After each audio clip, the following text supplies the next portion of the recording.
আমাকে যেদিন border cross করানো হচ্ছিল তখন তো আমি জানতাম না যে আমাকে বর্ডার ক্রস করা হবে।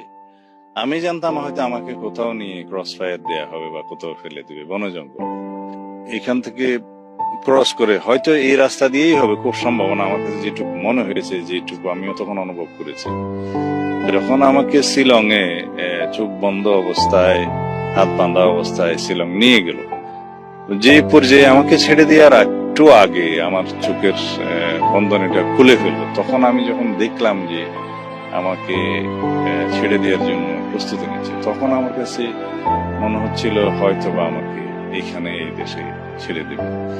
তখন যে জায়গায় ছেড়ে দিল, তখন আমি পুলিশকে, লোকজন যারা পথচারী ছিল, পথ ভ্রমণকারী ছিল, তাদের মাধ্যমে যখন পুলিশকে খবর দিলাম, যখন পুলিশ নিয়ে গেল, তখনই আমার কাছে মনে হলো যে আমি হয়তো বেঁচে আছি। তারপরে যখন আমাকে মেন্টাল হসপিটালে নিয়ে গেল, তখন আমার কাছে মনে হলো হয়তো এখানে পাগল